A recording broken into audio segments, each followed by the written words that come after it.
Okay, we're at Mishlei 10:16, Yud Tezayin, and you'll notice that I'm trying something else new here in terms of the translation visuals. If my when I do PowerPoints, I always do it vertical, and vertical allows you to have multiple translations and like not all mush them up into the one sentence. And so we'll see if that makes things clear this time. Okay, Ulas Tzadik L'chaim, Pivuas Rasha L'chatas.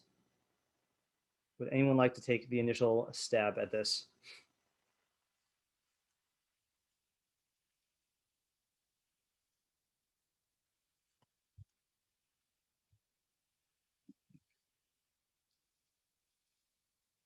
Ula? Action. Like action. Yeah. Okay, good. So the action. Activity? Now, here's the thing. What word do you usually I don't know if this is going to matter, but what word do you usually think of in Hebrew when I say action? Like, how do you usually say the word action? Isn't it like a poel? Yeah, I mean, in modern Hebrew, that's it. But let's say like in halacha, like what do you call a mitzvah act, or an act of reading, or an act of bracha, or an act of anything? Maaseh? Maaseh, right? Okay, maaseh, right? So what's the difference? So if you were forced, and I'm only setting this up because some of them partially care about this. If you were forced to differentiate in English translation between maaseh and pe'ula, not definition, just translation, what would be another word for pe'ula? Another translation for pe'ula?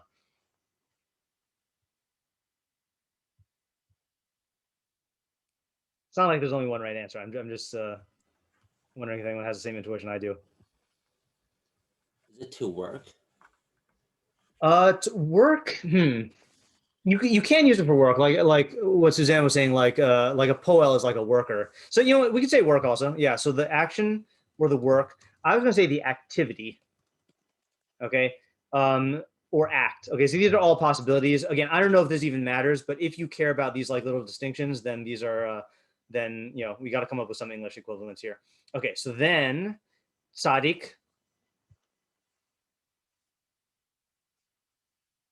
What's our working translation of a tzaddik?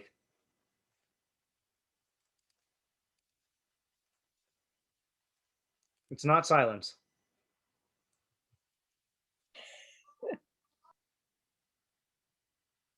Come on, it's just not a trick question. Well, how do you translate tzaddik?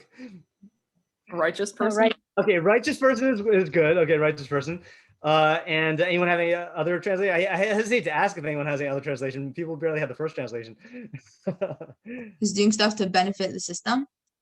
Okay, that would be a definition. Okay, that's a good definition. I'm just looking for a translation right now. So the other viable translation, I think, is a person of justice. And it's a little tricky because in Hebrew, you've got tzedek and you've got mishpat.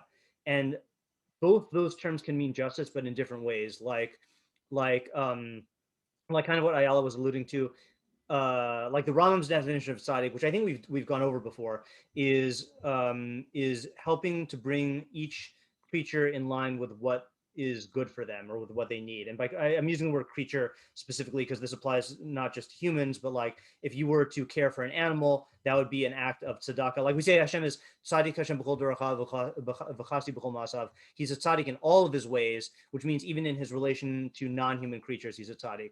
So that is like justice in the sense of doing what's right for each thing. And then there's also justice of like executing justice, like carrying out a sentence or like a punishment. So both those have to do with tzaddik. Okay, fine. But we'll just say righteous person, person of justice. Okay. L'chaim.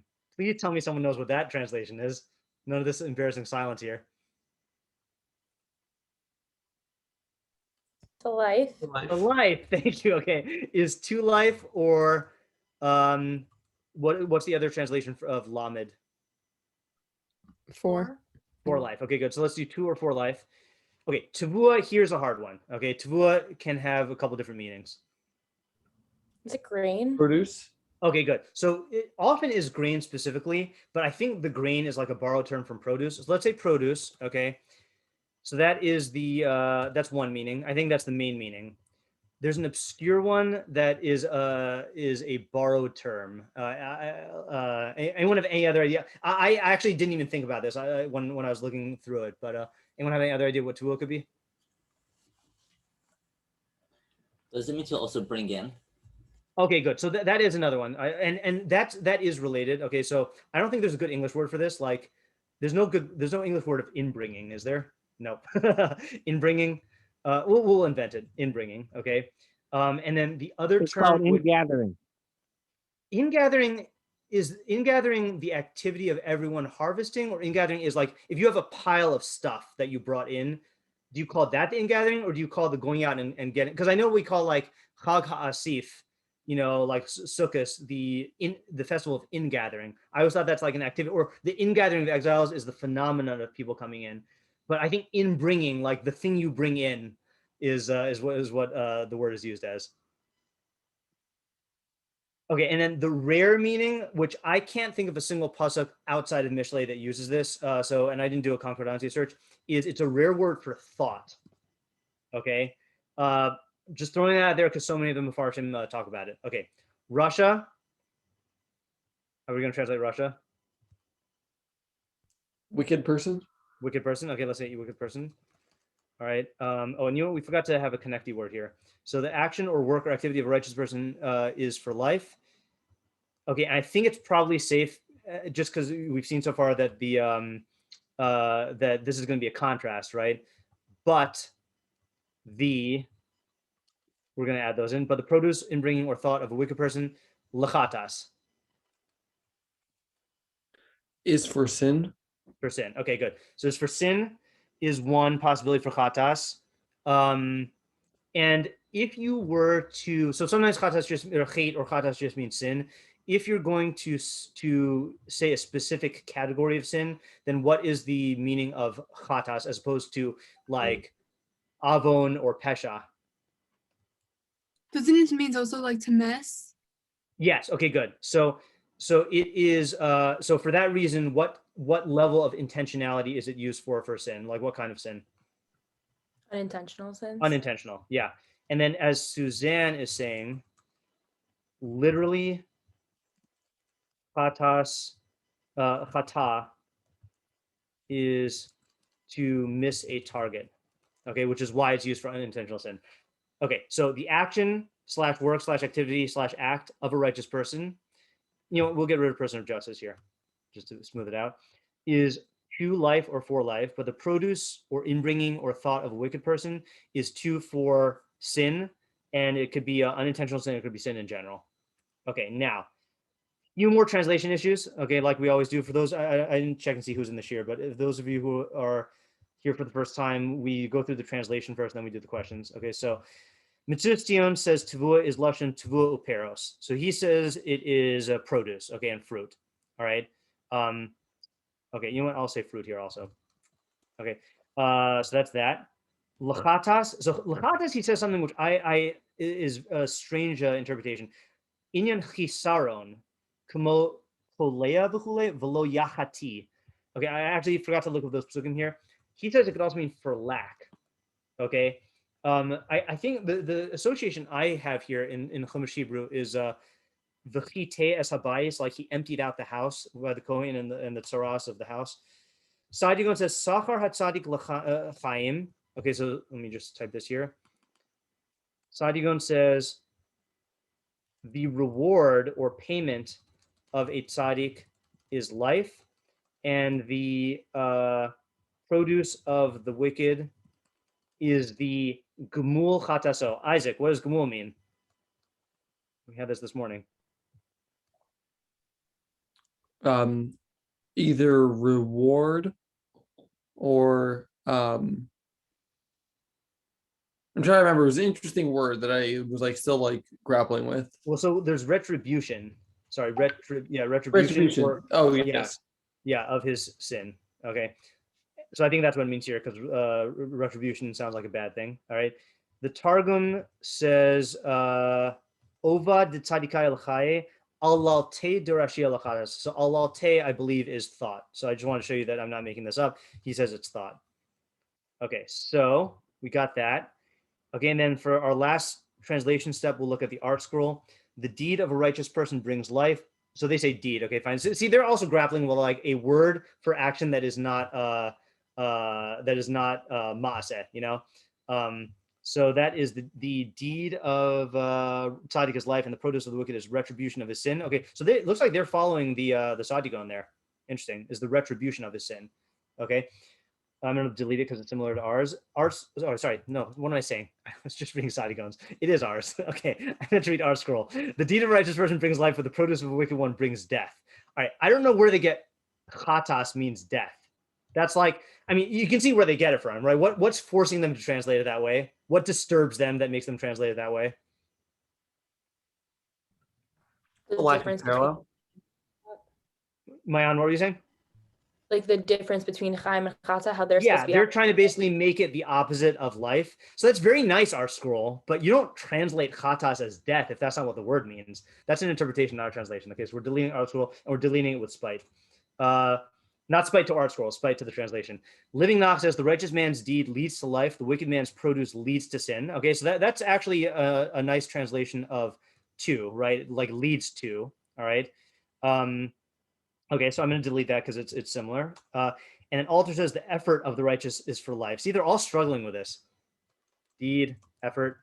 The effort of the righteous is for life. The wicked's yield is for offense. Okay, so they say yield. Yield is close enough to produce that I think it's fine. And then offense, offense is borderline. Is that a translation? Is that interpretation? I'm not sure.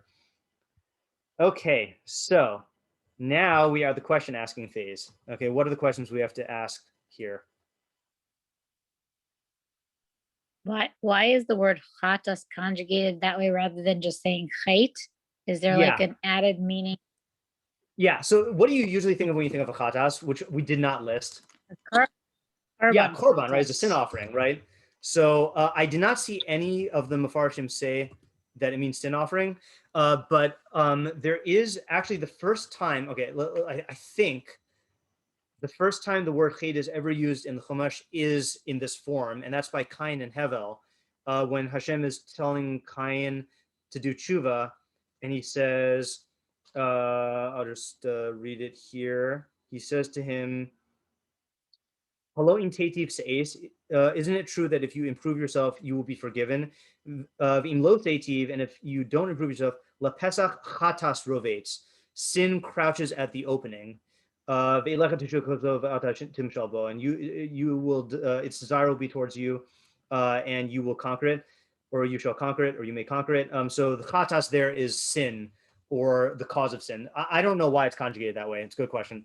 I bet the Malbim takes it up. Okay. So I'm not listing it, not because it's not a good question, but it's because it's one that no one addressed that I saw, and that I don't have the ability to answer, and I don't think it matters. I think it's like it's just I think it is a viable translation for or word for sin. All right, What does tevua mean in this context, and why is it like? What does it mean as an analogy? Yeah, I almost revealed the Mefarshim there by mistake. Okay, yeah. So let's say here, what does tevua, okay, mean in this context? So I guess the question is like this also: is it literal or is it a metaphor? And if the latter, what is it a metaphor for, right? So, and I'm saying literal because if you take it as yield or thought, then you don't have to interpret it as a metaphor. Okay. Next. What action is the Tzadik doing? Okay, good. Yeah. Okay. What? Oops, sorry. What Ula action is it talking about? And you know, the thing that bothers, like, is it something that bothers you about the use of the word Pula here? I mean, to me, it just seems very like non-specific. Yeah, it feels like the most non-specific term you could use for describing an action, you know? So it's like, it just doesn't give us much direction here. I think Okay. also it's in singular, so I would think like the actions of a tzaddik, not Yeah, like that's all right. Okay, that's a good observation, right? Why is it in singular, right? Doesn't the tzaddik do many actions. Yeah, okay, good. I also feel like l'chaim is also a very unspecific word. Yes. So what does l'chaim mean? Okay. Again, is this I feel like we had this in a recent pasuk that we were talking about either life or death, right? So is this literal life? Is it the good life? Copyright? Is it like some other sort of life? Yeah. And what is the lamed? Oops, not below, the lamed. Yeah. 4, 2. Yeah. I'm just lumping that in one question. Okay. Mayan kind of pointed out when we were asking about the article translation, how are l'chaim and l'chatas opposites? Or are they? Also, I think it's interesting that chatas is, like we already said, it's unintentional usually. Like that's how we think of it. So why do we associate that with the Rasha? Because I feel like Yes. Rasha like the lowest level. Yeah. Okay. So what does l'chatas mean in this context? And if it means unintentional sin, isn't the Rasha far worse than that? I mean, isn't that kind of however we define Rasha? I mean, I feel like unintentional evil is not like the where we go to for defining a Rasha. I feel like a fool maybe, but not a Rasha. Another lack of symmetry might be between like the verbs, or like saying action is and saying the results of action are not symmetrical, meaning like they're not it's not a parallel. Okay, actually, yeah, that's a really good question. I don't know why I didn't notice that. The action and the result of the action. I think if you use the same English word to describe So what is the I'll put it in fancy words. What accounts for the asymmetry of what was the word? Ula? Yeah. Ula. Where am I typing? Of ula, action, and tvua, produce or result of action. Yeah. Like almost the way that you ask the question points to an answer, which is good, but it is still a question.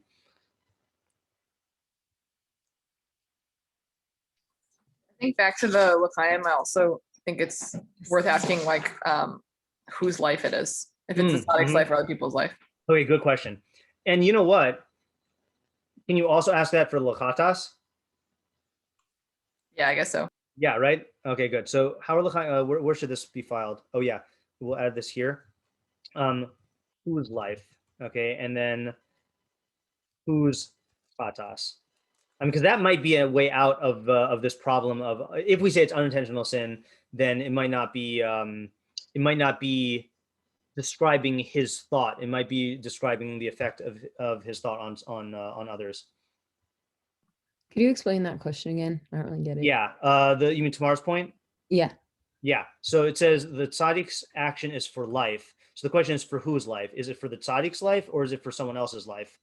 And then similarly with the chatas, is the Rasha's thought for his sin or is it for someone else's sin, whatever that means? Wait, but I understand it for the first part, but isn't the second part set up in a way where it's like what he's bringing in is the chatat because of, okay, wait a second. I mean, maybe this is what's not clear, that certainly he and the thought for sin are related, but who's doing the sinning?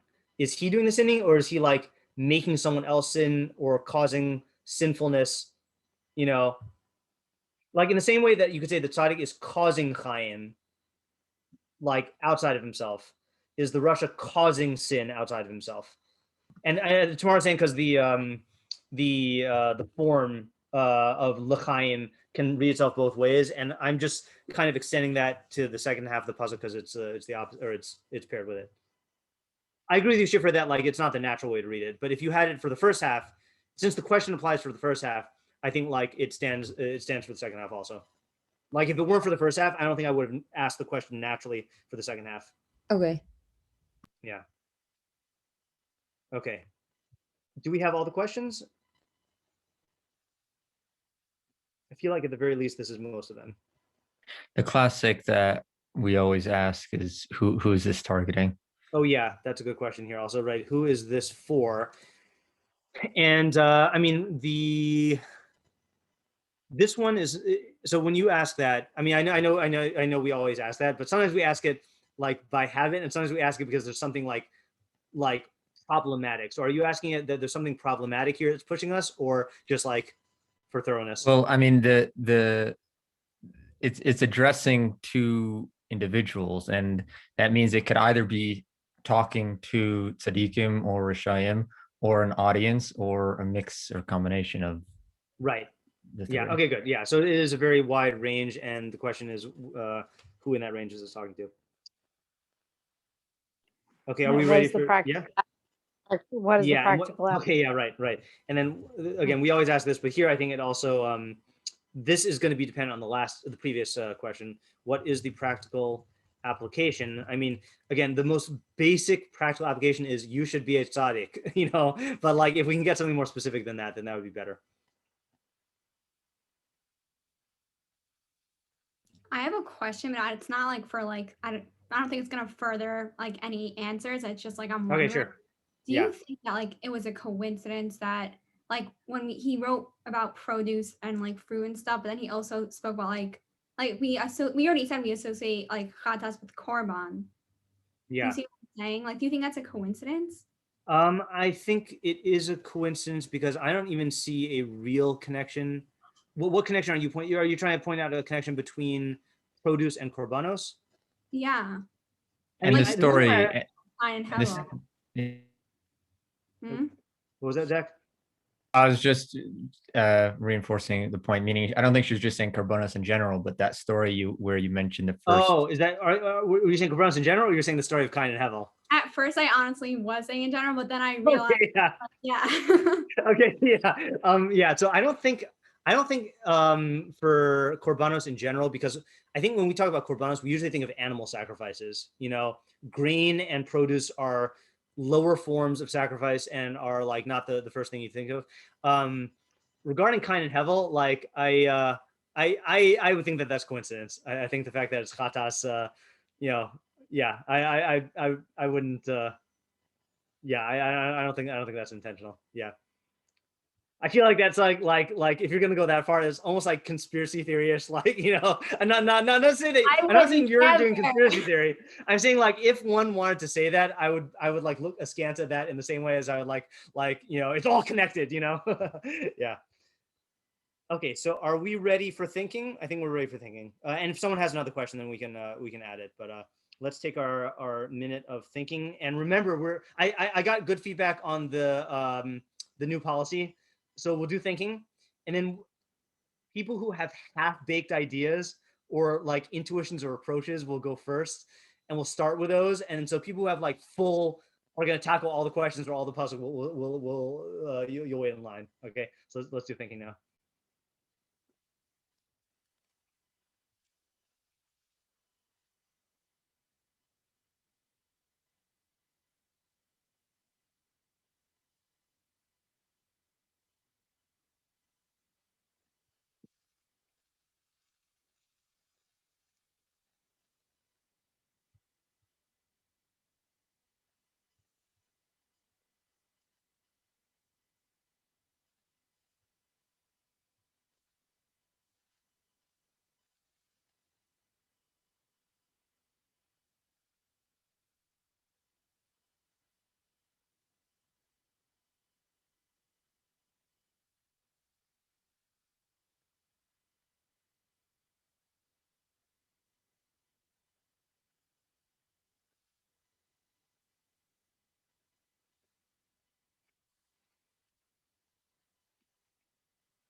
Okay, before I hear what you're going to say, I have a methodology point about methodology points. And so I hope this doesn't distract you. But we had a methodology discussion last time. And I've been kind of thinking about it all week, and I wanted to just make it clear when we talk about methodology, like if I point out something that I think is like a norm in Mishlei or like a good aspect of the method, or if I object to something because of a methodological reason, I would like you to take that not as a barrier to thinking, meaning follow your intuition and the way your mind goes. I'm trying to articulate why my mind goes or doesn't go in a certain direction. In other words, methodology guidelines are not, first of all, they're not rules. Secondly, they're guidelines in the sense that like they're patterns I've noticed, but not necessarily patterns that are like that Shlomo handed me on a slip of paper and said, don't let anyone learn Mishlei in any other ways than this, So like, I might even be like, let's say like, because the last time we talked about the idea of the tendency to try to universalize pesukim as much as possible. And I was saying how like that goes against my methodological grain and my understanding of what the book is about. I'm not saying that to shut down any approach. Like if you want to go that way, you go that way. I'm just trying to articulate why my mind doesn't go that way. And I think that it's the best of both worlds. In other words, if I'm honest with you about my intuition, then you learn more about my intuition. But then if you're honest about the way your mind goes, then you get to develop your own way of thinking about it. So I just don't want anyone to think that I'm like holding methodological like keys to the gate and like only letting in certain ideas. I feel like like articulating what is bothering me or what leads me to think in a certain direction is beneficial all around. So just wanted to say that. Okay, who has answers to particular questions or half-baked approaches to the pasuk that they want to share? I have I can start. I heard Rivki first. Go ahead, Rivki. Okay, so for the first half of the pasuk, I was just thinking like, why is it like such a vague? Everything about it is vague. So I was thinking that in terms of like action, that it's not just that the Tzadik has like one midah or something that he's perfected, but kind of that he really has worked on all character traits, and not just character traits, but I think how he interacts with people and stuff like that, and in those areas. And then because of that, it'll affect every area of his life, and then therefore everyone in his life that he will be affecting in his community. And then on top of that, like I feel like those traits will stick because he's worked on them for so long. So it would be literally for life. Oh, okay. So let me just take the two halves here, right? So it's saying vague terms for actions because it's not talking about a specific action. It's talking about something that characterizes all of his actions. So like, really, I think the best translation that corresponds to that is the activity. I think that's the best one that captures like any activity of the tzaddik, all his activity of the tzaddik, the entirety of the activity of the tzaddik is for life. Okay. And then I got the second interpretation for life that you're saying is that it lasts for his lifetime, but you're also saying that it benefits other people. Is that what you're, yeah. So it contributes to their life. So you're then taking life as like a general term for like, for like all good things or things that promote like a good life. Is that accurate? Like, literally like his entire life. Like it's not something that, oh wait, it actually goes against like that mission I brought up last week. I have to think about that more then. Okay, sure. Sorry, I hear the point. Okay, good. So that's good for the first half. I have no objections to that, and I think this is like a good thing where like you take that and you put it again not on the back burner, you put it on the side burner, and then think about the second half. And then like because the first half the way you're explaining it makes sense. But then the question is, what's the chiddush? Like, what's the new idea? And I feel like the new idea is going to come from like whatever you learn from the second half and how they're juxtaposed. Okay, good. So anyone have another answer or a supplement to this answer or some other move? I was going to say same thing a little bit. Sorry. Do you want to go first? No, go ahead, Naomi. Okay, I was going to say very similar thing, just a little bit more tweak that, the tzaddik, you're speaking in broader terms because it's more like, when we're saying the activity, I thought the functionality of the tzaddik is maybe a good term. It seems like the tzaddik is, everything is based on like seeing the bigger picture, whereas the everything with the other side is looking at the details. And Okay, so I definitely hear the part about with the tzaddik, everything's looking at the bigger picture, and that gets to I think it was Ayala's Ayala Fader's interpretation of what a tzaddik is, which I want to talk about later. So that part I get, and I think that does fit in with what Rivki's saying, that it's helping everyone out. The Rasha, I'm not as clear on what you mean by it's the detailed is detail. Can you elaborate on that, or that was just like a direction? Yeah. Oh, okay. So like produce as opposed to functionality, right? So produce is more specific. It's like are the results. Right. And then the hate, I don't know. That's why I didn't think that's a whole approach, because the hate part I didn't have anything for that. Yeah. Okay, that's good. So like, yeah, it is. Yeah, okay, so that's interesting. That's interesting comparison. That so the pol tzaddik is like all of his activity, and then produce is just like the fruits and vegetables and grains that you harvest. It is. I see the particular implication there. Okay, good. That is good steps. I think Okay. if you go with Naomi's theory, in terms of like the thinking, like 2 steps ahead, not just like the next step. If we're translating chatas as like an unintentional sin, and that can be like the effect of doing intentional sins is that you also come to do unintentional sins. That realize it becomes part of your personality. And if you translate tuat as thought, then like the pulat of a tzaddik could be the thinking ahead, and then that can like directly parallel to thought. Okay, let me try to state that, make sure I understand what you're saying.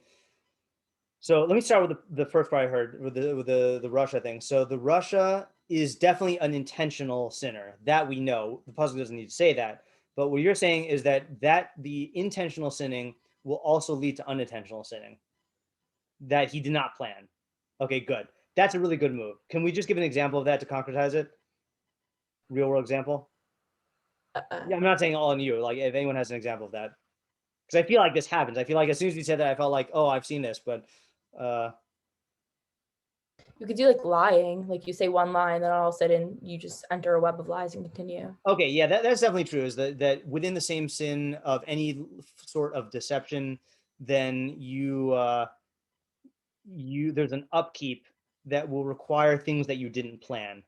The ultimate. Okay, I gotta have a plug here.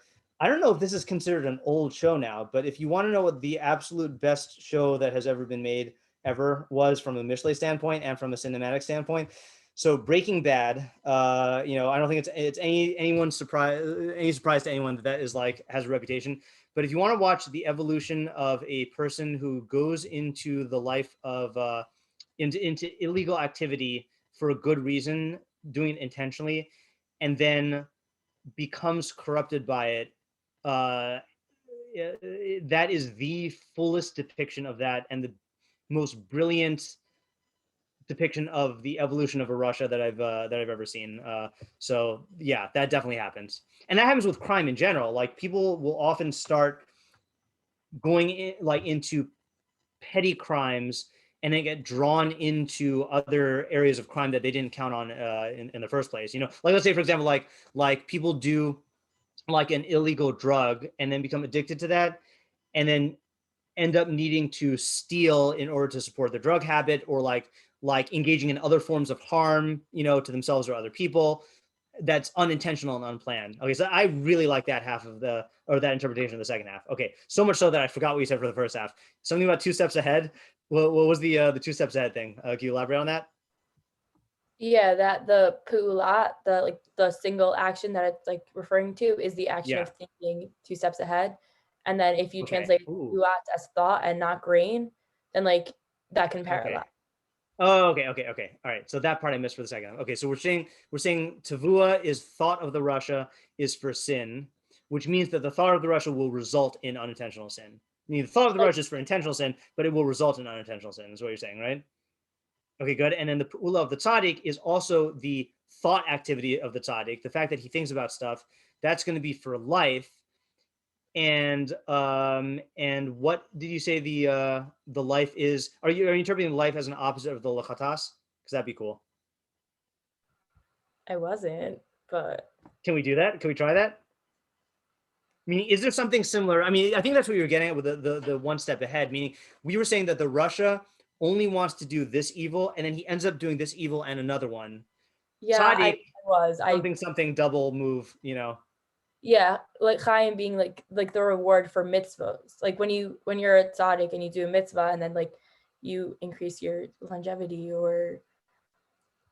Oh, I see. Okay. So let's try this out. Okay, so the tzaddik is in the same way that the Rasha is consciously planning his evil actions, which we haven't really defined yet. We're just like labeling them evil, right? The tzaddik will consciously be planning actions of justice and righteousness with calculated benefits. But then there are certain I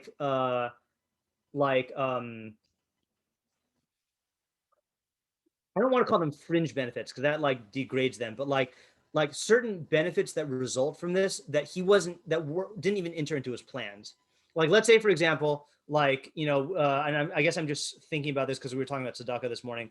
Like if you give tzedakah, okay, let's just talk about the quintessential act of being a tzaddik is you give tzedakah. So then, and you do that for the good of that act of tzedakah, and you do that as part of your habit, then you also get the benefit of like being a generous person and being viewed as a generous person, and like being a more selfless person and being a person who's not as attached to their money. And all of these qualities have a ripple effects. That was the word I was looking for. Have ripple effects that bring you life beyond the particular thing that you were intending. So in other words, according to this approach, the idea of the pasuk is that the tzaddik and the Rasha only are consciously doing certain actions for good and for bad, but the Rasha's life, because the Rasha's actions are part of a larger lifestyle of evil, which we have yet to define. I do want to define that a little bit clearer. Then it will draw him into sins that he didn't even intend. And the tzaddik, because his actions are being done in the framework of an overall orientation of justice and righteousness, that will yield benefits that improve his life in ways that he didn't even like calculate. Is that I ask a question about this in terms of the language? Yeah. It seems to me, I mean, okay, the way that I'm familiar with the word chait meaning unintentional sin is that the actual action that you did, like you didn't mean to sin or something like that. But all the examples that we thought of, it sounds like when he's doing the sin, like maybe he got sucked into it, he didn't like plan it way back when, but like when he's doing it, it's not what I would have thought would call an unintentional sin. Yeah, I see what you're saying. So I guess the answer to that is that, or the way I'd answer that is there's a weak answer. And, okay, there's two answers, and each has a weakness. Okay, the one is I won't try to define the weakness. You'll see the weaknesses in a second.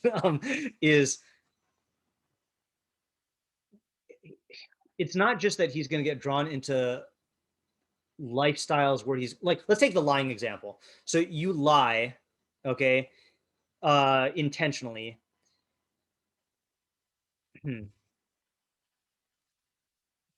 Yeah, I get, yeah. Okay, let me try the other one. The other way is that it's describing it from the standpoint of his planning right now. Meaning that you ask this Rasha, what is your plot? And he says to do X, Y, Z. And he said, well, what about that chait over there? He's like, oh, no, that's not part of my plan at all. So, but down the road, it will be, in other words, it's not intentional now, but he will get into it. Yeah. I still think that's a little weak, but could it be something along the lines, like the example being something like, when you're in the middle of robbing a bank, you don't think twice about stealing a taco off a taco stand? Yeah, that's what I was going to say. And then I hesitated because the way Tamara asked the question is like, that's impulsive, but it's not unintentional. Can I take this in a different direction? I have a half-baked idea, but it's completely different from. Okay, so will you remember it? Because there's one more step I want to take with this idea, and then we could like put a bow on this idea and then go to a new one. Okay. Okay, so this idea that Mayan, or these pieces from Mayan, it's close enough to the interpretation that I came up with that I want to go into it. It's slightly different though, and I think this will help us to clarify Maayan's idea and my idea. So last week I busted out the Mishlei spectrum, and I just want to show it to you again. And we've been over this, and some of my students have already seen this, but like, but I think it's important for this pasuk here. So this, let me hide this here. Okay, so we're not going to go through the whole Mishlei spectrum. I just want to show you a couple of personalities here. Okay, so we talked about this last time. Okay, so we have the Na'ar, that's the neutral person who hasn't learned Mishlei. We have the Chacham, who makes decisions based on long-term consequences. We have the Avil, who is locked into a superficial worldview, where he is going to make decisions based on the short term, on the immediate. We have the Ksil, who's one step further than the Avil. The Ksil actually assumes or believes that reality will yield to his desires automatically, like he expects things to go his way. Then we have the Tzadik. Now, this is the definition that Ayala said, probably from when we talked about it in 11th grade Mishlei. Okay, my working definition of a Tzadik is someone who makes decisions based on the system, and I'm going to give examples of that in a second. Okay, but in literally a second, like right now. So here's the a graph, and if you're visual, this helped me. If it confuses you, then just like hear the ideas. So on the x-axis, you have the short-term thinking and long-term thinking. Okay, and there's the Avil. So the circle represents his range of thought. So his range of thought, as you can see, only takes him. He's still kind of in the short term. Okay, compare that to the Chacham, who thinks of the long-term consequences of his actions. So his range of thought is further, is more long-term. Okay, but here's what you have on the y-axis. You have both the Avil and the Chacham are thinking linearly in A causes B. So the Avil is really not even thinking about B. He's just thinking like, I'll steal this. And he doesn't think, but I'll get caught. The Chacham says, oh, if I steal this, then I'll get caught. Okay. But then you have the Tzadik. Okay. So the Tzadik is the one who's making decisions based on the system. So his view is systemic. Okay. Which means it's not linear A affects B. It's A affects the entire system, and the entire system will have many effects, B, C, D, etc. And that allows him to think in a longer term way than the Tzadik. Okay, and I'm gonna give the same two examples that I gave in 11th grade. So if this sounds familiar from 11th grade, these are the two clearest examples when I thought of this chart. So that's why they stick with me. One is you find a lost object. Okay, so what does the Avil do? He keeps it. Okay, let's say in school. Let's say he finds a lost object in school. He finds someone's like money or whatever, or wallet, and he just takes the money. Okay, so that's thinking very short term. All right, he's not thinking about like what would happen if someone saw him, what would happen if someone found out about this, what would happen if like the security cameras are there and they look through the footage. He's not thinking. Okay, Chacham thinks in terms of the consequence linearly. Well, if I took the money, I'd expose myself to these consequences. But if I return the money, so first of all, my friend is going to be very happy, and like it's good to make my friend happy. Secondly, like they might feel indebted to me, and like they might give me something in return, and they might do a favor for me. So that's another benefit long term. Third is like they're going to be more inclined to help me out when I'm in a state of need, which is another type of reciprocation. But let's say like I lose something, So he's thinking in terms of linearly, all right? But it's still, both the Avil and the Chacham are selfish in the sense that they're both motivated by what's going to benefit them. The Avil only sees the benefit in the immediate to him, and he's not even looking at the long-term consequences. The Chacham is thinking about the long-term benefit to him. Okay. The Tzadik, though, is thinking systemically. So here's what the Tzadik thinks. He says, I might not get anything in return if I return this lost object, but I again, we're in a school. That's the setting here. I would like to live in a society, in a school, where people care for each other's possessions. And that's good for you. It's good for me. It's good for everybody. And if I do what's good for the system, which is caring for people's lost objects and returning them to their owners, that's going to be beneficial for everyone, and I'm part of everyone. So I will benefit, but I'm not doing this just to get a concrete, tangible benefit that I can identify. Meaning, even if no one knows that I did this, and even if like I don't get any benefits from the person who I returned it to, I'm still going to do it because it's good for the system as a whole. So that Tzadik is able to, because he's thinking systemically, he sees many, many more ways to improve the system, which in turn benefits everyone. The Chacham is just thinking, do I return the lost object or not? The Tzadik is thinking, how can I contribute to the system in a way that like helps everyone to care for each other's lost objects and each other, and that will lead him to think and to act in many more long-term beneficial ways. Okay, so that's that's one example. Another example would be more for the emphasis. That was more on the positive. This is more on the emphasis of the negative. And I use this example because it was very relatable in high school. Okay, so there were certain teachers who would like be anxious to stop teaching and they would let their students out early, okay, like before the period was over. So they think that they're gaining from it, okay, but really what are they doing? Well, they're first of all, they're reinforcing the message that I don't care about my job. They're reinforcing that to the kids, or I don't have anything valuable to do for you, or I can't stand you and I'm letting you manipulate me. They're also like letting the teacher take advantage of them, because we know what happens once they start cutting corners. They let them out a minute early, 2 minutes early, 5 minutes early. Oh, well, I have to go today 10 minutes early. So it then actually makes their own job harder. So it's a very short-term thinking. Okay. So then you have the Chacham who says like, okay, if I want to be, if I want my classroom to run smoothly and I want the students to respect the knowledge and like I want to maximize the amount of learning time, then I will dismiss them on time. Okay, so that's like a longer term thinking, and like, yeah, it's painful to keep them in if like I really am having a bad day and I want to dismiss them, but like for me, I'll keep it because the long run will be better. The Tzadik is thinking about that, but he's also thinking about the system as a whole, which is what happens if teachers start letting their kids out early.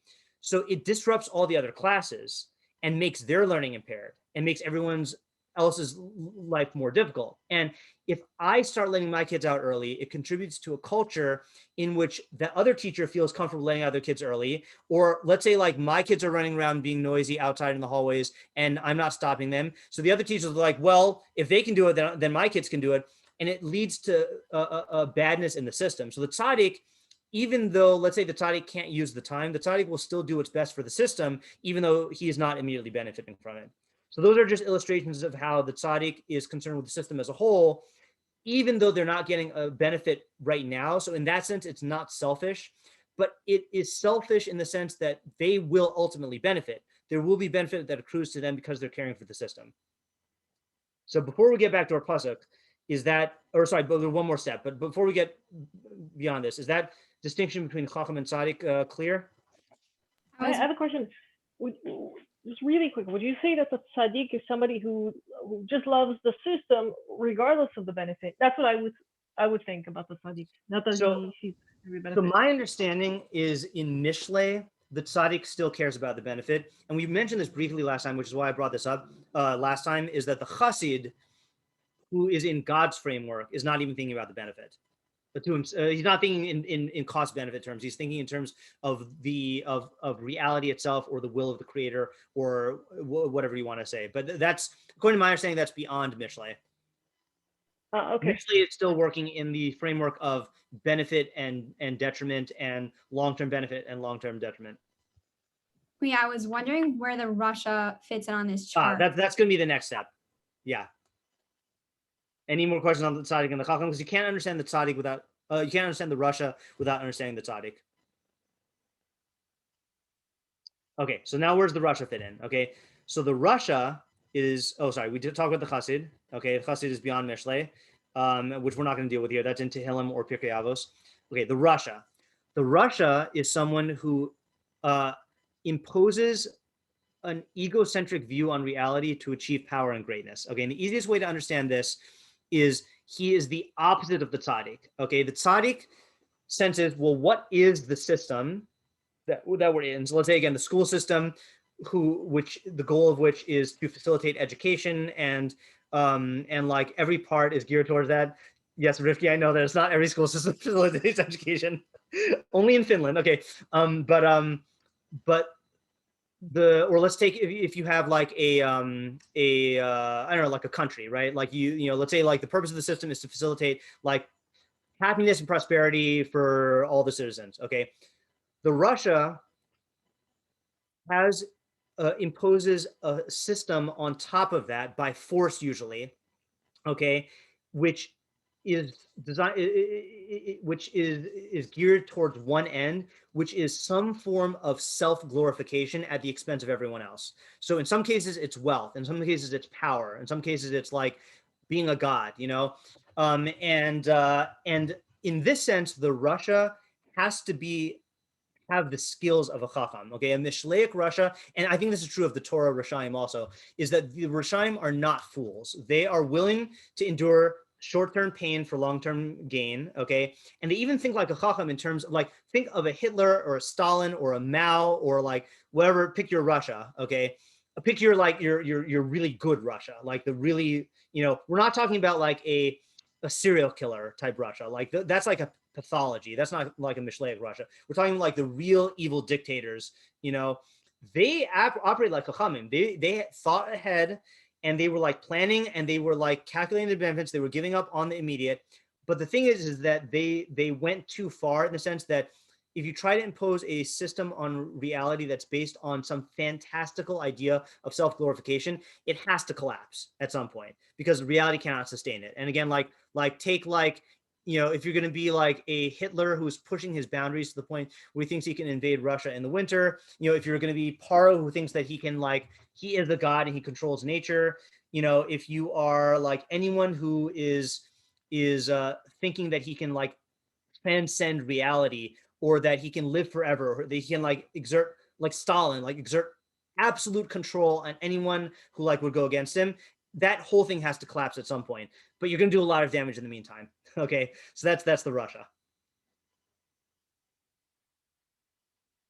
And take Haman. I mean, again, thinking about Purim, I mean, Haman's the quintessential example. Is he wanted complete glory, and the notion that Mordecai didn't bow down to him drove him crazy. He needed everyone to acknowledge his superiority, and that led him to be overly ambitious in like his plan to exterminate the Jews and in trying to get power from the king, and like being blind to Esther's like entrapment. It just blinded him, and then boom, like his ego like you know, got him. Wait, so what's the difference between the Rasha and the Ksil? Because I feel like he Ksil has that mindset. So the Ksil feels like reality will automatically bend to his will. The Rasha bends reality to his will. The Ksil just feels that way, and the Ksil will get disappointed a lot because reality is not going to work that way. The Rasha will actually take measures through manipulation and violence and theft and force and coercion to make reality bend his will. And because you know, unfortunately, like you can do a lot of damage before like you're stopped, he'll get much further. The Ksil is really not going to get very far in life unless by accident. Yeah. Okay. Yeah, Mayan? That's a good question. It might actually, no, it might not be quick. And you can tell me if it's like on a track that like you don't want to go into right now, but then what, like the Jewish legal system, who is that meant to protect against? Yeah, like, that is a good question, but a bigger question. And I don't even have an off-the-cuff answer, so I got to think about it. Yeah. Okay. Yeah. Remind me again sometime or email it to me, so I'll address it at some point. Okay. So any other questions on this before we go back to our pasuk? And then after the pasuk, we'll go back to Ayala, who's been waiting patiently. Okay, so let's go back to our pasuk. So my interpretation is very similar to Mayan's, but I took it in a slightly different direction for L'chaim and L'chatas. So the way I took it, Mayan took it in terms of the Tzadik's own life and the Rasha's own life. I took it in line with Tamar's question about the effect he has on others. And I got this from the Tzadik side. So this is kind of like what Rivki was saying, is because the Tzadik is geared towards doing what's beneficial for the system, everything he does is going to promote life, meaning is going to promote the beneficial effects of the system for him and for other people. That's by definition what he's doing, is he's bringing other people. Again, this is all on the assumption that we're talking about a good system here, okay? If you are serving the system, but you're in, you know, you're in the mafia, you know, or in like a concentration camp, then you're not a tzaddik. Okay, we're talking about like if there's a good system, right? So if you're in a good system, then you as a tzaddik will make sure that it runs the smoothest possible and do everything you can to bring everyone in line with the system, and to use all of your resources for doing, you know, investing those in the system, and everyone will benefit because it's a good system. Okay. But the Rasha, so what does he do? So this I think is the chiddush for the Rasha side, okay, is that the Rasha, in striving to impose his alternate evil system on the society, will cause other people to deviate from their roles that are good in the system. He's going to cause other people to unintentionally sin. Okay. And an example of this is like, let's say you have, I'm going to use the school system again. Okay. So if you have a teacher who is, let's say like you have a teacher who cares about, a teacher who's a tzaddik who cares about the students learning. So the teacher will do everything in their power to help the students, all the students learn. Okay. Let's say you have a teacher who's just trying to like doing it for the paycheck and just like writing it in, right? And just like not bothering.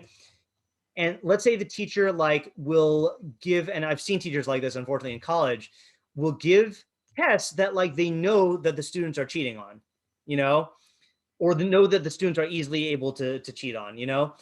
So what it's going to do, and the teacher's doing it to serve their own like grandeur of like maintaining, I don't know, you know, having their class get all A's, or like achieving tenure, whatever it may be, right? Some sort of like egocentric, power-centric thing, and they're letting the rest of the system go to waste. It's going to cause those students who could have been good students if the teacher was a good teacher, they're going to deviate from their roles, and they're going to be missing their target in that sense. Okay, so I'm not even learning chatas as like unintentional sin. I'm saying like the deviation from the target, deviation from the norm, which might answer tomorrow's question on Mayan's shot of a deviation, you know, like a missing of the target type thing. So the idea is that, so it's similar in form to what Mayan's saying, but I'm talking, according to my opinion, the role is the point of the pasuk is much more about the impact on the system as a whole. So that's how I interpreted it. I don't know if I have a clear answer for 7 and 8. But that's how I'm interpreting the pasuk. So let me know if that makes sense. Any questions on that interpretation of the pasuk? Well, you already said you don't know what the clear answer for 7 and 8 was, which was my first point. But I guess I just wanted to understand one of the last things you said about you're not even saying it's unintentional. So that's the part I didn't get. So like, for example, when you're talking about like those kind of teachers, like I certainly had experiences like that in college, you know, where once even a professor left the room during a particularly difficult exam, which created some havoc. But I think that there was no unintentionality, you know, like people were very intentional. Either they, you know, broke the rules or they didn't break the rules. So I guess I just want to understand are you saying like that's okay in this translation, or are you saying that there's a different effect you're talking about? I'm saying that I'm taking the literal meaning of chait as to miss a target. And that's where my understanding, and I'm not a etymologist, my understanding is that unintentional came from the meaning of missing a target, but the primary meaning is missing a target, and it comes from like shooting an arrow and like it going off track. Gotcha. So I'm taking it that way. Yeah. I'll give you just one more example to illustrate this. Let's say you have a society that like, let's say a government example, right? A government society where there have been societies like this where they put a ridiculous quota on their workers, like to make them produce a certain amount, you know? So what's going to happen is if it's unrealistic, and if they're trying to like, or maybe just take a company, you don't have to have a country. Let's say you have a country who's like putting an unreasonable demand in order to drive up their own profits and like, you know, whatever, but it's an unreasonable demand on their workforce. So what's going to happen is, what are the workers going to have to do to meet the demand? They're going to have to cut corners, or they're going to have to lie, or they're going to have to do something which actually makes them deviate from what is good in the system of that company. And that's going to create problems for the company and eventually bring the Rasha down, you know? Oh, that was the idea. Okay. I have an answer to 8 now. Okay.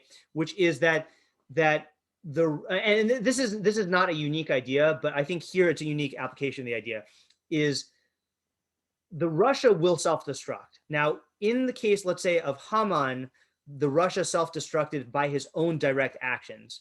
But what this is saying is the Rasha will self-destruct because the way that he warps the system will cause the system to malfunction, and that will bring him down.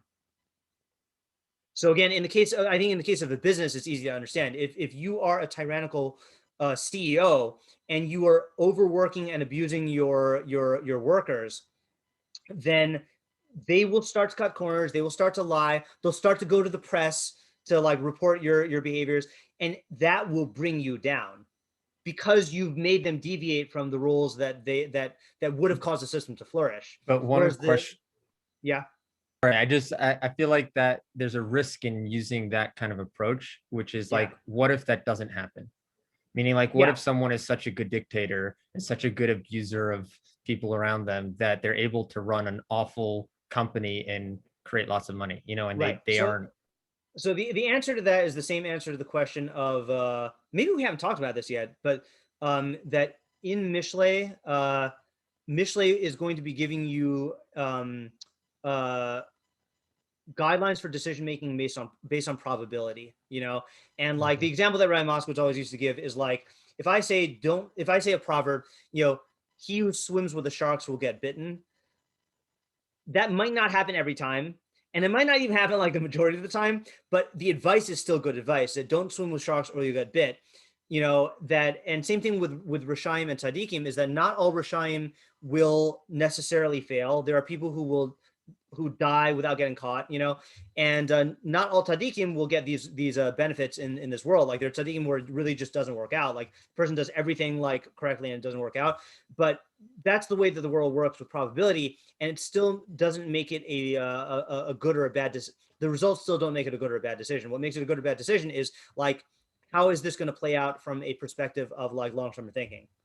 Yeah, so I think that makes sense, and not to counter that, but more just to like offer a view that might balance that. So that's like, is that if the risk of that approach is, I feel like, similar to the story of like Adam and Eve, you know, where Adam said like, you know, don't touch the tree, and then she touches the tree and it's like, oh, well, that wasn't such a big deal. So it's like, if there's like strong statements made about like, oh, if you're bad, then this is what happens, and then you just look at the world and you say, well, that's not always what happens, then it can start to erode at like the clear understandings of reality that you thought you had. I think this is the difference between law and advice. And in law, it has to be absolute. And if there are exceptions to the law, then that like erodes the entire foundation of the law. But with advice, this is the nature of how all advice works. No advice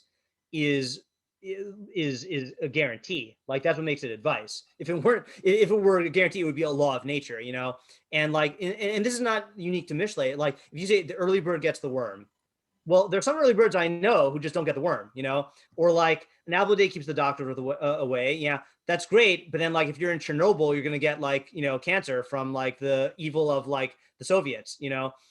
So like I think this is the style of Proverbs in general, and I think that if you have this in mind, it actually makes you better capable of decision making, because decision making in real life involves weighing of probabilities. Decision making in real life is not a matter of absolutes, you know. So okay, yeah, so that was very good, because I mean I've been thinking as you were explaining your answer like where the similarities and differences are from the thoughts I have, but I'll wait till later to go into that. Okay, sure.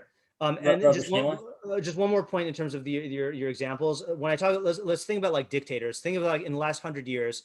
So my brother has read about a lot more dictators than I have, but so I'm not an expert in dictators.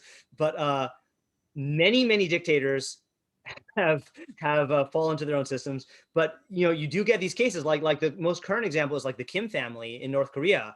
I mean, they're 3 generations strong, you know, but it has to collapse. Like if you just look like the system itself, like in terms of their support, whether it's the like propaganda, the fact that they don't produce anything, the fact that they're dependent on China, like all of this stuff is just a ticking time bomb or time implosion thing, you know. It's just only a matter of time. And I think when it happens, people will see the cause and effect that it's from the philosophy of rulership that they've been exerting that has like led to this.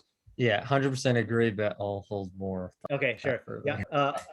Yeah, Rob, so did you end up answering number 7? Because Number 7, no. I guess what I think I can give a tentative answer right now, which is I do think that this is general advice. This is not for the Tzadik because he's already living this way, and it's not for the Rasha because you're not going to sell him on it. This is referring to the person who is on that Mishlei spectrum, who is I think someone had an idea like this last time, not last time. We had an idea like this also, that one of the things Mishlei does is it gives you incentives towards the Tzadik lifestyle or like away from the Rasha lifestyle, and builds a picture of like, these are the rewards you'll reap if you become a Tzadik, and this is why the lifestyle of the Rasha is not worth it. So it's talking about the person who, to the average person who can be drawn on either path. right, yeah, So but it's yeah, not I a was- specific audience. yeah, I was gonna offer to Your audio went off for a second. Oh, is it good now? Yeah, it's back now. Yeah, sorry. Yeah, I think I might be saying like you. But yeah, I was. You're offering a different interpretation? No, I don't know. Oh, okay.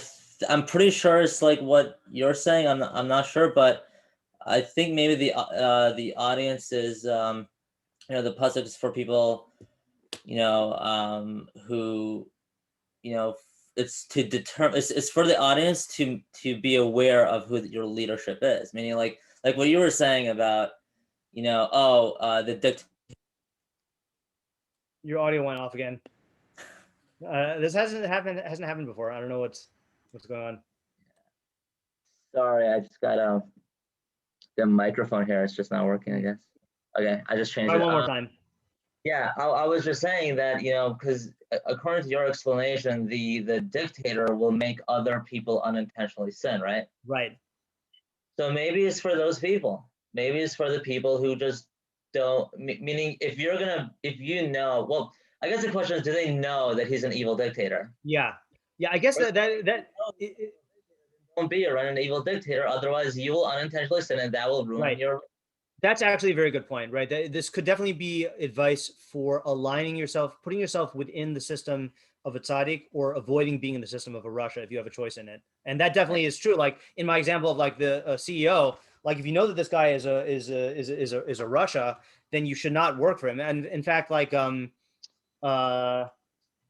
yeah, I mean, I'm not gonna go into example. My dad had an example. I'm trying to think of an example. I guess it didn't manifest itself this way. My dad, for a brief period, had a boss who was a real Rasha, and like, and I think he saw effects on the system. I don't think it made him like like it made him sin. Okay, here's the plan. Okay, because I went overtime last time, and I don't want to do that this time. Let me hear what Ayala wanted to say, and then we'll do our official ending of shiur, and then we'll have an after party where we'll talk about if anyone else has other interpretations like or ideas like Zach mentioned. Okay, so Ayala, sorry for making you wait so long. No worries.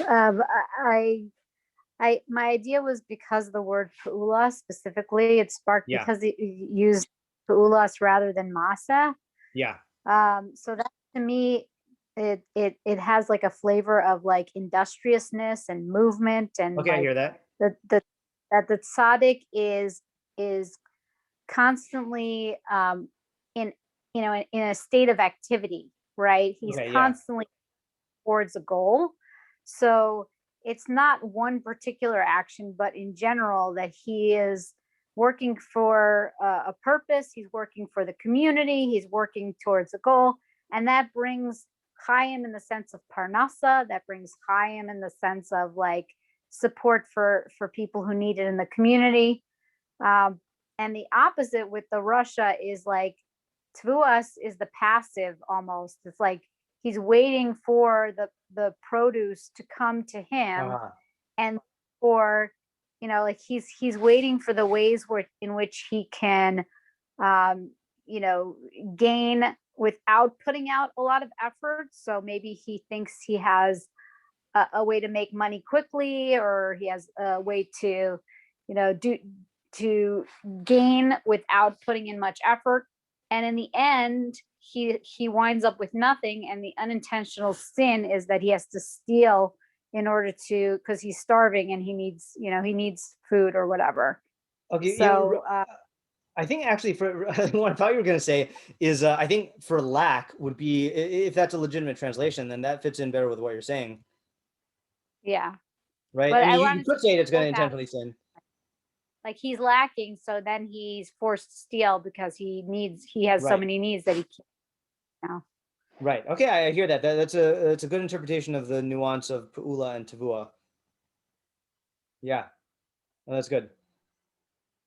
I guess my only question on it is, and this doesn't have to conform to the definition of Rasha and Tzadik I gave. I see how Tzadik corresponds to what you're saying, but I feel like a Rasha also seems to be very action oriented. Like a fool or a lazy person would just like not be active and be thinking and like assume that it's going to come to him. I don't see that as, that doesn't jive with my intuition of what a Rasha does. Even not my definition of Rasha. Like even if you take like a colloquial definition, especially because I think we typically define Rashaim by their actions, the fact that they do evil actions. So that's my only problem. I like the rest of the interpretation though.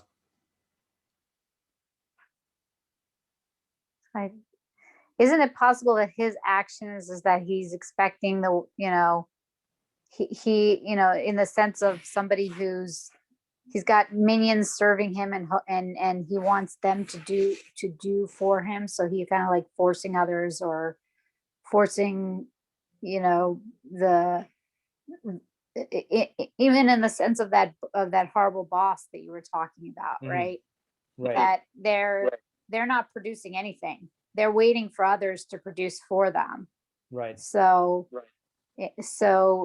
by, the wicked action is trying to get others to do for them rather than doing for themselves. It's like a corruption of the system in that they're manipulating so that they can gain without having to do anything to gain it. Right, but is that, I mean, why is that? That's not the part that makes them wicked, right? Because like that would also be a very efficient boss. The parts that's wicked is making them go do something that they can't do. Right, like I mean, it was, I mean, not to compare it, but like that was kind of a Yisro's suggestion to Moshe, that Moshe was trying to do everything himself, and he said, you're going to burn yourself out. It's better if you delegate and have a system of delegation, and like you only handle the cases that no one else can handle. That's that structure intrinsically is not bad. But the suggestion there was that Moshe was still taking on some of the workload himself, right? Right, but let's say, oh, so you're saying if this thing is paired with like an abdication of activity or responsibility? Yeah, like some managers think that they could get away with not knowing or understanding what it is that the other people are even doing, and that ends up biting them. Yeah. Because they just they're not demonstrating that they can do anything. Right. And so they don't motivate anybody. Yeah. Yeah, here I guess I got to think a little bit more about how that emerges from the words, because it seems like the first half flows very smoothly and squarely. Second half, I feel like there needs to be a lot of like additions in order to see the idea from the words. That he's thinking, and it's primary thinking in contrast to activity, and it's also expecting others to act and doing some sort of wickedness to them in a certain way, and then it's going to cause them to seal. Like I feel like that's all like layering a lot onto those words that that doesn't quite. The first half is smooth compared to that second half, in my opinion. Okay, because it's 9:15. Let us officially end here, and that way I'm not holding anyone hostage. And if anyone has other interpretations of the pasuk or other ideas or other examples or whatever, then we'll as usual stay as long as you're as you want. So anyone who's leaving now, thanks for coming. Have a happy Purim. And Zach, you had something you wanted to ask or say or interpret? Yeah. Oh, thanks, Leslie. Sorry. Oh, I was just saying thank you to Leslie. Oh, and Leslie, Uh, thank you for the arranging for Matanas Levionim. I hope you got my check today. All done. I'll take care of. Okay. Yeah, so I was working on a theory that seemed to overlap and kind of flirt with some of the ideas you were suggesting in your theory. I'm pretty sure it's different. I'm not sure where we'll say it's similar, where we'll say it's different. Let's go for it. Yeah. I'll just jump in. So the starting point for me was looking at the pasuk in a way that reminded me of a kind of a famous Jewish catchphrase, which is like, good deeds lead to more good deeds and bad deeds lead to more bad deeds. Right. And the fact that it's kind of structured like that a little bit made me think like, okay, well, I get that that's similar, but it has to not mean that, because that would be pointless to just repeat something. So what is he saying here different than the classical refrain of like doing good leads to good and doing bad leads to bad? Okay. And so I was thinking that maybe here he's talking about not strictly like mitzvot or averos, but like but a more broader sense of deeds and efforts in the world. And I was thinking that he could be targeting what is, I think, a big question for a lot of the world, and on a personal level, maybe for Jews, but not within the Jewish framework, which is the greater good. The concept of the greater good is like a root, like moral question in like many like literatures and movies in the world. The idea of, is the greater good worth it? And in Jewish thinking, the idea is it's not. And from my understanding, the Jewish thinking is that it's not worth the greater good. Meaning, like, just to clarify what I mean by that is like, if you could shoot someone who's innocent in the head at point blank range and save 1 million innocent lives, in Jewish law, it's like, for sure you should not do so. But in like, secular moral understanding, like that'd be a question, like 1 million versus 1. And so I think that for many people, like just looking at the world now, taking out that drastic situation, just looking at behavior in social settings and behavior in business, that many people see people who sacrifice short-term morality for the greater good. And even some of those like real Rishonim, as you called them, like they see in their mind that they're doing good for the world, but they just say like, oh, it's for the greater good, so we have to do all these evils and that'll lead us to the greater good. And so I feel like he's talking to both Tzadikim and the general audience and sort of explaining them an inherent reality so that they can draw like comfort and inspiration to either keep doing the right thing or to model themselves after doing the right thing, which is that when a bad person is focused just on the fruits of their actions, meaning like that's why it's jumping with the evil person is to the effects. So when an evil person is just focused on the outcome, then and they're willing to like commit like atrocities or just immoral acts along the way, it's only going to lead to bad, meaning it's going to lead to a worse off world. It's going to lead to a more immoral world, etc. Whereas a righteous person who ignores, so to speak, the greater good and focuses just on doing the correct action, even if it's not clearly tied to a good result, that will inherently always lead to good. And he's just like outlining that as a structure for reality in order for people to like, not get sidetracked by the results that immoral people can get in the short run. Okay, I definitely see that you said that. I see what you said, that there's an overlap here, and I liked the place that your idea emerged from. Where am I confused? And I see the purpose of the pasuk. Feel like I'm missing one step. So just do me a favor. So just read the pasuk according to your idea one more time. Okay, so the actions and efforts of a righteous person leads to good, even if, though it's not clearly seen how. So there, by focusing just on doing good and not just focusing on the results, it's ultimately always going to lead to good. And the results and the produce of a evil person, even if those produce seems like it's good or beneficial, will lead to bad and to sin because they're not caring about the actions needed to create that produce. Or they're taking incorrect action to get that produce. Yeah. So I guess sounds like it's very similar to the idea I was saying. It's just going one level more global. I was focusing more on the particulars of the system. You're talking about like the trend of how the Rasha and the Tzadik make decisions in general. Yeah, I think another difference was just that it was talking about the way I was structuring it is just trying to say like, this is how reality works.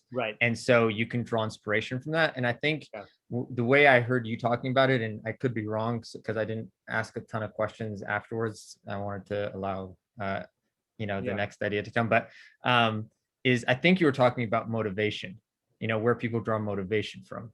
Are you talking about in my answer to number 7 about who it's for? No, I was kind of getting that understanding throughout. Maybe when I was explaining like the Tzadik and the Chacham, like what their motivation is. Yeah, and it sounded like that would be the application here. So I'm not sure, like I'd have to play that through again, but I just remember thinking like it sounded like you were talking about the mechanics of motivation. I just to clarify that point, I was saying how that was my understanding of the Tzadik and the Rasha in general. I wasn't saying that came from here, although I think it is reflected in here, meaning I think that the Tzadik will want to act in ways that are beneficial for the system, both because he cares about the other people, like he cares about their life, but then also he also wants life for himself, and he knows that what's good for the system will be good for his life. Yeah. So there's definitely I think a lot of overlap. I'm still not sure exactly where the exact matches and here it's a very I don't know what you call it, big small Venn diagram of like it's like a eclipsing Venn diagram. I hear it. I like the idea though. I just wanted to say that I thought it was interesting that like before when you're talking about how the system will like it will have to fail when it's whatever. I just thought like it was very similar to Karl Marx's idea on capitalism, how like it will always fail because it's based on the exploitation of like the bourgeoisie. So. And it's very similar. I mean, I was saying the whole time, I was thinking about it's similar to the critiques of communism and socialism, that's gonna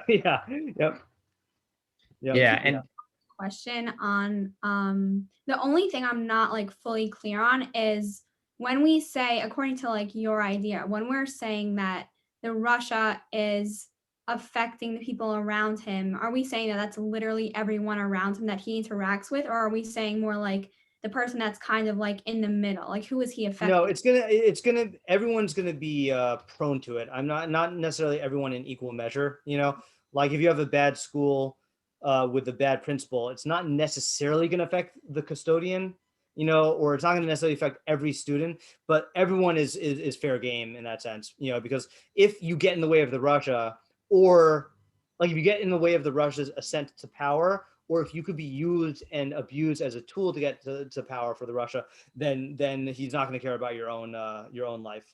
So what about the Tzadik? So the Tzadik will see everyone as part of the system.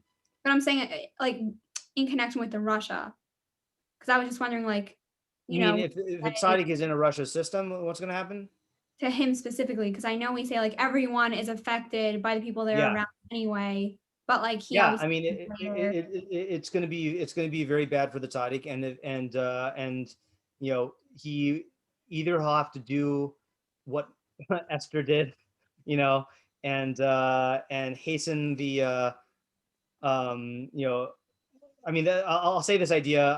I think I taught it when you guys were in my Mishlei class, but for Zach and Ariel, there's this great pasuk that says that I always think of for Purim.